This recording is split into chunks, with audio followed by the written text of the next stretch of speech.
ഒരുമിച്ച് കൂടാൻ ആഗ്രഹിക്കുന്നവരെ, മക്കളെ ഇനി കിട്ടിയില്ലെങ്കിലും കുഴപ്പമില്ല, ഉള്ളതുപോലെ ജീവിക്കാൻ വിചാരിച്ച് നിരാശപ്പെട്ട് ഭിത്തിക്ക് കീഴടങ്ങളെ പോലെ ജീവിക്കുന്ന ആൾക്കാർക്ക് മക്കളുണ്ടാകാൻ വേണ്ടി കർത്താവിൻ്റെ നാമത്തിൽ ഞാൻ അവരെ ആശീർവദിക്കുന്നു. അവർ സാക്ഷ്യം പറയാൻ വേണ്ടി 19 മാസം കർത്താവിൻ്റെ നാമത്തെ അനുവദിച്ച് നൽകുന്ന കർത്താവിൻ്റെ ഉന്നതമായ നാമത്തെ സ്വന്തം ചെയ്യുന്നു. ജീവിക്കാൻ മാർഗമില്ലാത്തവരെ, കാർഷിക ഭൂമിയിൽ കടമുള്ളവരെ, മത്സ്യത്തൊഴിലാളി സഹോദരങ്ങളെ, അവർക്ക് പുതിയ കാലത്തേക്ക്, പുതിയ ശകര സമയത്തേക്ക് വള്ളവും വരെ ഒരുങ്ങി വരാത്തവരെ, അതിനുള്ള പണം കിട്ടി അത് പുതുക്കാൻ പറ്റാതിരിക്കുന്നവരെ, അവരെ ഈശോയുടെ നാമത്തെ ആശീർവദിക്കുന്നു.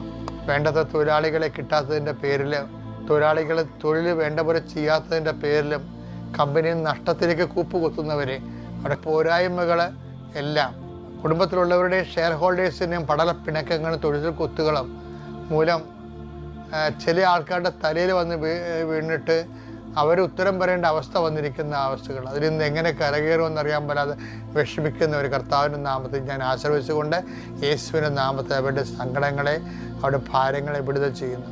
മക്കൾക്കൂടെ ആശങ്കയുള്ളവർ, മക്കളോർത്ത് പ്രയാസപ്പെടുന്നവർ, മക്കളുടെ പഠനത്തിൽ ഉന്നതമായ വിദ്യാഭ്യാസത്തിന് വേണ്ടി അവർക്ക് വേണ്ട വഴി കാട്ടി കൊടുക്കാൻ പറ്റാത്തവർ, അതിൻ്റെ പണമില്ലാത്തവർ, പണത്തിൻ്റെ സോഴ്സ് കാണാത്തവരെ ഈ കർത്താവിൻ്റെ അനുഗ്രഹത്തിൽ അവർക്ക് സോഴ്സ് കണ്ടെത്താനും കുഞ്ഞുങ്ങളുടെ എത്തേണ്ട സ്ഥലത്ത് എത്തിക്കാനും ദൈവത്തിൻ്റെ കൃപ പ്രവർത്തിക്കാൻ വേണ്ടി കുടുംബത്തെ സമർപ്പിച്ച് പ്രാർത്ഥിക്കുന്നു. നിത്യം പിതാപുത്രനും പരിശുദ്ധാത്മാവിനെ നയിക്കുവാമേ. അതായത് നമ്മളെ സംബന്ധിച്ചോളം മനുഷ്യന്മാർക്കുണ്ട് പ്രശ്നം വെച്ച് കഴിഞ്ഞാൽ ആദ്യമേ തന്നെ ഒരു വിഷയം ഉണ്ടാകുമ്പോൾ ഫസ്റ്റ് റെഫറൻസ് ആൾക്കാർ ചെയ്യണത് എന്താണ്? നമുക്ക് പൈസ ഇരിപ്പുണ്ടല്ലോ, അതെടുക്കാമല്ലോ, പറമ്പുണ്ടല്ലോ, അത് വിൽക്കാമല്ലോ, നമുക്ക് പൈസ ഇന്നാൾ തരാനുണ്ടല്ലോ, എടുക്കാമല്ലോ, ബാങ്ക് ലോൺ എടുക്കാമല്ലോ. ഇങ്ങനെ മനുഷ്യന്മാർ ആദ്യമേ തന്നെ അവിടെ മെറിറ്റിനെ കുറിച്ചാണ് നമ്മൾ ഓവറായിട്ട് കോൺഫിഡൻസ് ആകുന്നത്. ഓവർ കോൺഫിഡൻസ് മെറിറ്റിനെ കുറിച്ച് ഉണ്ടാകുമ്പോൾ കുഴപ്പം വെച്ച് കഴിഞ്ഞാൽ ദൈവത്തിൻ്റെ ആശ്രയം കുറഞ്ഞിരിക്കും.